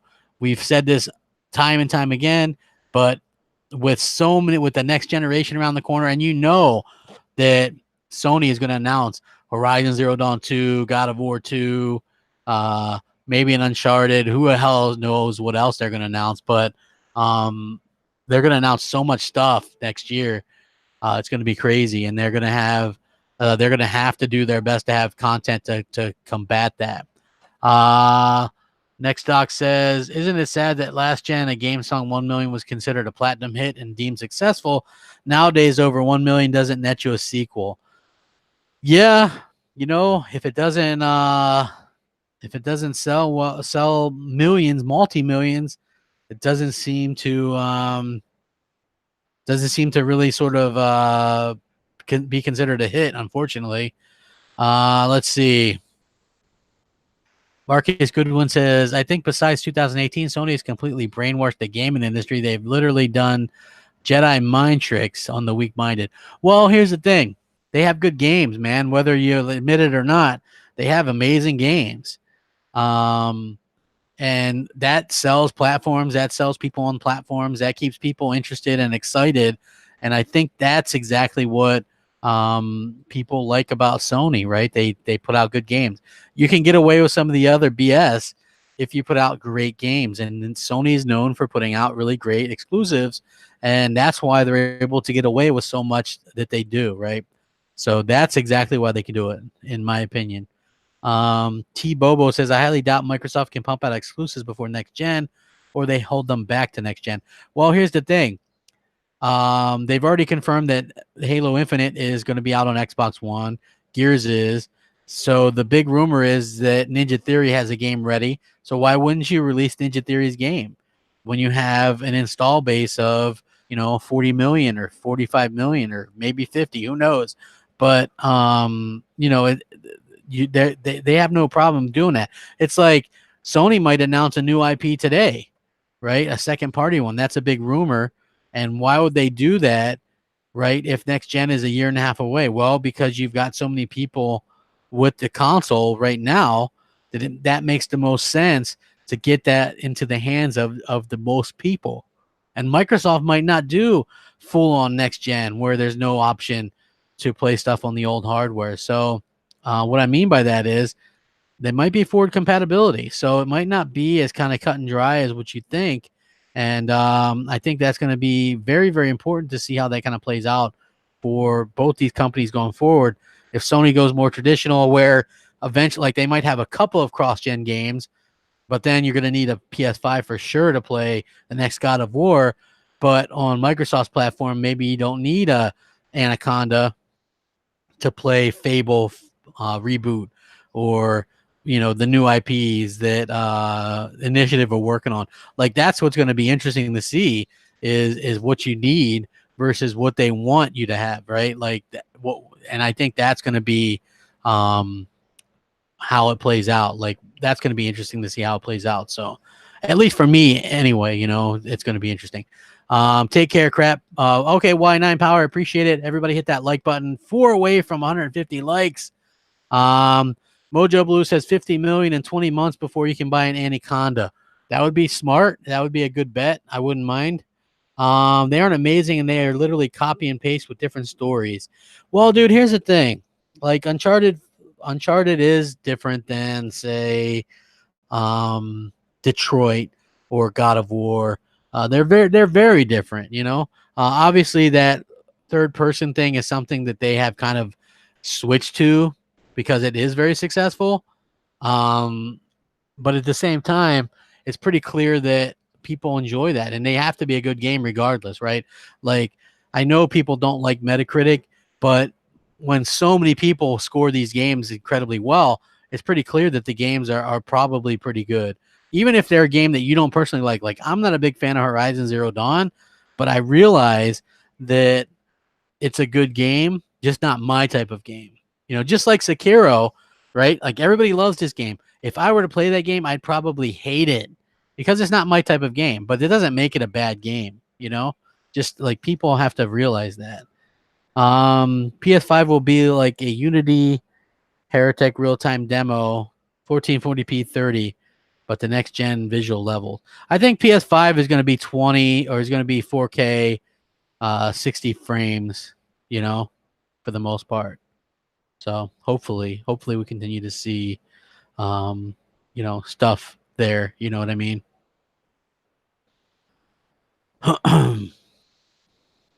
Yeah, very interesting stuff. Let's see, what else do we got here? What else do we have here? Crap, you're crazy. Fable 4 won't run on Xbox One unless you want 15 frames. Dude, here's the thing. Look at the article that Playground Games posted, right? Recently, I think within the last year, where they said that they are making their next open world game based on based on the Xbox One X. They're actually developing it specifically for that. So I know for a fact they're specifically targeting that. So yeah.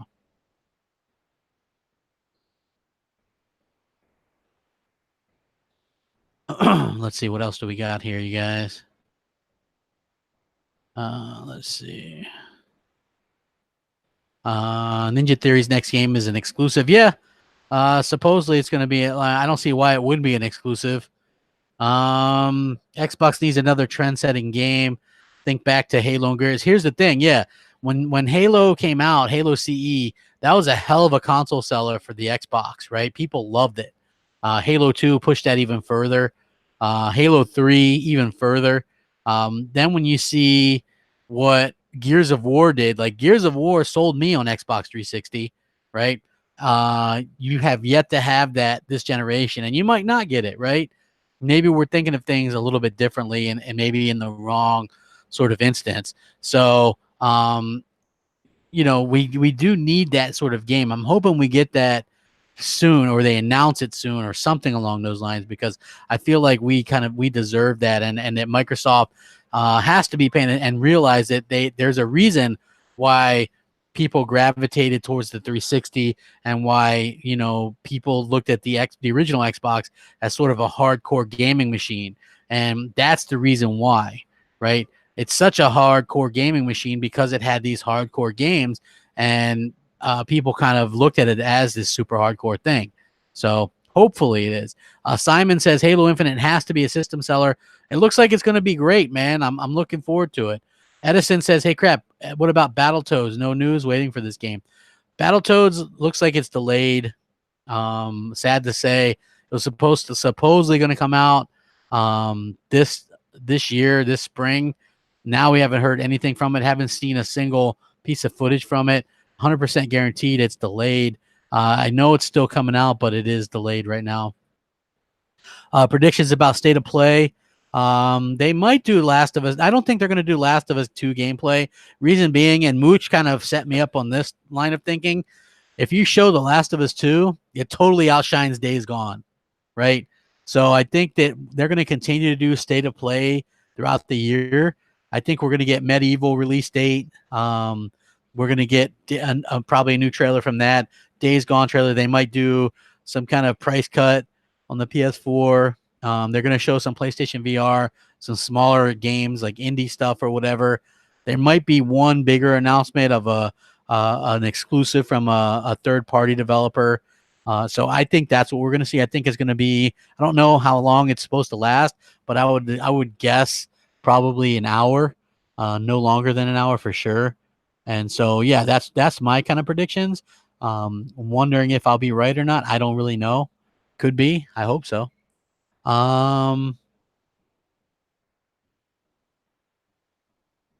Let's see. Man, I hope Microsoft doesn't pressure these new developers too much. They're not pressuring them at all. Apparently, they're letting them play, let them do whatever they want.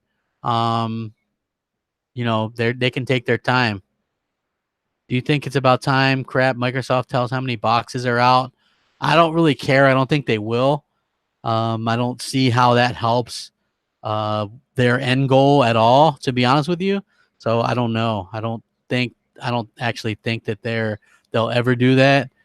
There's different leaks and things like that between. We've heard everything from 36 to 45 million. So it's probably a good bet that it's in there somewhere. Either way you look at it, doubled up by the PS4 this gen. Obviously, not tremendously well compared to last gen. But considering how poorly things started off, you know, it's that's amazing to think about it, right? Nobody would have thought they would have sold any consoles with how badly things started out, but here they are doing much, much better, putting out games, buying studios, right in the mix. You know, you can't say they aren't out there trying. I think it's incredible what they've been able to accomplish despite so much going against them. And despite the fact, think about this, they're still in this despite the fact that they've literally released next to nothing in terms of content for years, right? So it goes to show you that they, you know, having a powerful console and being able to play third-party games the best really has helped out. And people really do care about that kind of stuff. So you got to keep that in. Keep that in there as well. Soundwave says my prediction is Cyberpunk 2077 will run 4K 60 on Project xCloud. No chance. That's what you've got. Gaming 100x35 says update on PSN name change. EA Access finally coming to PS4. We all saw the leaked screenshot. Hey, that's true. New Days Gone update on Dreams early access release for Concrete Genie Medieval remake VR titles. That sounds like you could be right on the ball with that. I forgot all about the EA Access thing. So yeah, I would expect EA Access to fully go PlayStation 4, and it's about time. Let's be honest. You know, it's about time that they did that. I think it's a crime that they haven't had that on there before. You know, let your consumers decide if it's a value enough for them, not the other way around. You can't really force what you believe on them or whatever. Let people decide. Dual Purpose says Xbox One is far less than 36 million. That's how many chipsets were made by AMD. That was always just a bad rumor, man. I don't really I don't really believe that at all, to be honest with you. Good point, crap. They've done despite terrible launch and lack of IP. Yeah, think about it, man. If they're even 40 million, then the way they've launched, yeah, absolutely incredible to think about that they've been able to do that well. So yeah, I'm super, super excited. Not only that, but if you even just go by people in the industry who've leaked numbers, who was that? Z Huge or whatever. He's even said it's like around 40 million. So, I mean, you just take it for what it's worth. I don't really think it matters at this point, man. You're kind of splitting hairs. If you want to think it's 35 million, then fine. It doesn't change anything. If it's more than that, then what's it matter? Like, it doesn't change anything, honestly. Let's see. Well, the new IP that was leaked last year ended up being or the previous 2 years that they did at E3 weren't even exclusive, though. This one supposedly is going to be an exclusive from one of their new studios. So yeah, there is that to sort of kind of take into consideration going forward, because Microsoft has the talent now to actually go out there and kind of surprise people. Let's see. EA has no real games anymore. They're all loot box havens. Well, I mean, they have some decent games. You know, it's like if you're into Madden, I mean, you can play stuff early. There's a lot of different stuff you can do. Like the Vault is a good place. I'd be interested to see how they do the backwards compatibility stuff, since they can't do that on the PlayStation 4. But you know, it'll be interesting to see how that plays out if that does indeed happen. Gaming 100X says, I think we'll get another state of play a few weeks after E3. That's when we'll get a release date for bigger titles like Ghost of Tsushima, Death Stranding, and The Last of Us 2, 2020. Yeah, why not end the generation with fantastic games, right? Like, let's just be real. Those games, even if you're not into them, like I don't care about The Last of Us 2, but I know that game's going to score and probably win Game of the Year when it releases. FIFA is the biggest sports game. Hey, good point, Bobo.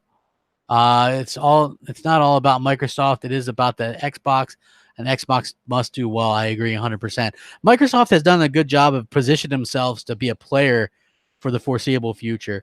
They do have a good fan base, right? Like no matter what, 40 million or whatever, they've got plenty of fans to push the platform, and I think that's what their plan is going forward. Xbox One S was bought for the 4K Blu-ray player. I don't even think the Xbox One S is selling that well. I think the X is the bigger seller right now. People are buying it because it plays games much better than the PS4. That's just a fact, man. Let's see, what else do we got? And take a few more questions. Yeah, access is garbage though. I don't know, man. Look, they've got a lot of stuff in the vault. Titanfall 1 and 2, or well, they can't play Titanfall 1, obviously. Titanfall 2, Battlefront 1 and 2, some Battlefield games. There's a lot of stuff in there. It just really depends on kind of what you're interested into. The X is sold out all the time. It does sell out quite a bit on different sites and things like that. So obviously it's selling kind of well. Hey guys, hit that like button. I'm going to end the stream soon. I just want to say thank you guys all. Please hit the like button. Let's get to as many likes as we can. I will probably cover the state of play thing, but not until tomorrow because I'm not going to be around. But it's going to be very cool to see if they can shock some people with some interesting announcements that we haven't heard before. Very interested to see how that kind of works out for them. Want to see what Sony has to offer. We haven't seen anything from them in a while, and I'm looking forward to seeing what they have to offer. Very exciting times because I didn't want them to just go off into the sunset and not have any new news or anything like that. So give us a decent controller with the PS5, Sony. No wonder PS4 exclusives are like movies. I don't know about that, but is Sekiro going to be better than Ghost of Tsushima? I don't know. Like Sekiro is getting a lot of great reviews. Sir Turtlelot says, "What would you be your dream third-party exclusive title at next-gen launch?" Titanfall. No, I don't know. Let me think.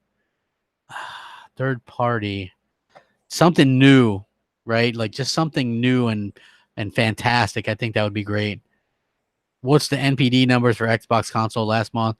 I think they were like 220,000 or something like that. They weren't too bad. Dual Purpose says, I don't think PS4 hit 100 million yet. It's around 96 million. Yeah, they'll definitely smash that 100 million mark, though, especially once the holidays and stuff hit again. Next Doc says, do you believe Sony blew their load to crush Xbox in games, which is why they've been quiet for about 2 years? Yeah, Sony has a habit of just like promising everybody everything. And so what happens is they're promising everybody all these different games. And at the end of the day, it's really hard to deliver on all that stuff because you're actually sitting there announcing this stuff 3-4 years out, and eventually that catches up to you. So that's why we have this kind of lull in their announcements. I do think they have more stuff to announce, but I also think that obviously they kind of blew their load a little bit early. Yeah, hit the like button, everybody. Let me know what you guys think. I really do appreciate you guys stopping by and all that kind of stuff. It really does mean a lot to me. Do you think Sony has a hidden plan for streaming? Edison says, yeah, they have PlayStation Now, dude. They're working on it on the back end, trying to get it more competitive so they can compete with Google and Microsoft in the future. So it's going to be very fun to see how that plays out. I'm very excited to see how this competition plays out, because that's what makes it, amazing, is this competition. You know what I mean? It's all competition. And to see Sony and Microsoft and Google and Nintendo and all these, there's not room for all of them, I don't think. So it really depends on how it plays out for the ones that have hardware, I think, because I think hardware is still super relevant, and to think otherwise is crazy. So having that option as hardware and then also a streaming option, that's the smarter bet right now. That way you have all your bases covered than just totally ignoring a segment of people and just saying, hey, we don't have a console, we'll never have a console. So, yeah, just my opinion anyway. Just my opinion. So, yeah. Yeah, I love doing these live streams, man. I really appreciate you guys stopping by, keeping me company today. Had a good time talking. My throat's kind of giving out a little bit because I've been under the weather a little bit, but at the same time, man, just absolutely thrilled to be able to continue doing these live streams and stuff like that, and just having a good time with you guys and shooting the breeze, man. I love talking gaming. What dev should be highest on Xbox shopping list, Rocksteady or CG Project Red? I don't think any of those they could actually buy, though. That's the problem. You know, those are all owned by other companies. So, what's the hype of Hideo Kojima? His games have no coherent storyline. Death Stranding does not look interesting, but even his cast is like with this. I don't know, dude. Like, I like Metal Gear Solid, the first one. I like the second one and the third one. Wasn't a fan of the fourth or the fifth one. And yeah, so I don't know. I think he's just one of those industry darlings that gets kind of a free pass on whatever he wants to do. So if Google do well, you could see Sony and Microsoft become closer, like with Nintendo. I don't know, maybe, but I sort of doubt it. I think Sony's going to do really, really well, regardless of what happens. So that's going to be very important to go forward. So I'm looking forward to seeing how Google interacts with these other companies, and it should be fun to see how that does turn out. So with that being said, you guys, I'm going to get going. Please like it, share it, subscribe if you haven't already. It's going to be a fun day. Check out the PlayStation stream later. I think it's going to be a good time. I'll give my thoughts on it tomorrow. Thanks for watching, you guys. Have a great day. Rack 'em up. Crapgamer out.